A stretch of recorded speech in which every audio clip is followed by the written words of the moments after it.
স্নেহ আর ভালোবাসা দিয়ে যে হিংস্র পশুকে বশ মানানো যায় তার জলজান্ত উদাহরণ কুষ্টিয়ার শাহাবুদ্দিন। প্রতিদিনই তার বাড়ির সামনে বসে শেয়ালের আড্ডা। ডাকলেই ছুটে আসে শাহাবুদ্দিনের কাছে। রুটি কিংবা শুকনো খাবার দিয়ে শেয়ালদের আপ্যায়ন করেন শাহাবুদ্দিন। এবার এমনই একজন পশুপ্রেমীর গল্প শোনাব।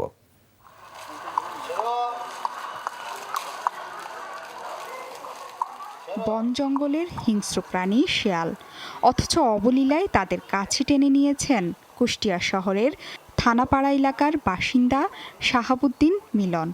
প্রতিদিন সন্ধ্যায় নির্দিষ্ট সময়ে খাবার দেন, শেয়ালরাও এসে তা খেয়ে যায়। চোখ দিয়ে ভালোবাসা দেওয়া যায়, যেহেতু ওদের ভাষা বুঝতে হয়, প্রতিটা প্রাণীর ভাষা আছে। 20 বছর ধরে শাহাবুদ্দিনের সাথে সখ্যতা তৈরি হয়েছে শেয়ালদের। তিনি জানালেন, প্রতিদিন প্রায় অর্ধশত শেয়ালকে খাবার দেন তিনি। শিয়াল এখন এই 3টা গ্রুপ আছে এখানে, এই 3টা গ্রুপে 23টা আছে। শিয়াল আমাদের দেখলে শিয়াল দৌড় মারে, অথচ মিলন ভাইকে দেখলে শিয়াল আগায় আসে। যে একটা পশু একটা মানুষের কাছে এসে কোনো ভয়ভীতি না পেয়ে তার কাছে সুন্দরভাবে খেতে আসে, তার পাশে বসে থাকে, এটা আসলেই অলৌকিক ব্যাপার। শিয়াল কুকুর বিড়াল একসাথে আসে একই জায়গায়, কেউ কারোর সাথে মানে দুষ্টুমি করে না, কেউ কারোর মারে না, তাড়ে না, একই জায়গায় দাঁড়ায় খায়। শিয়াল ছাড়াও অন্য প্রাণীর সাথেও মিতালি শাহাবুদ্দিনের।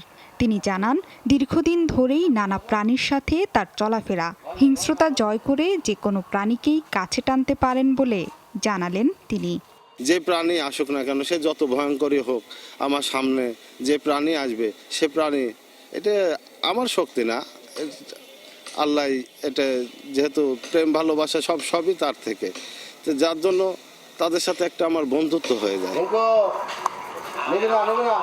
জোহরা সেতু, যমুনা নিউজ।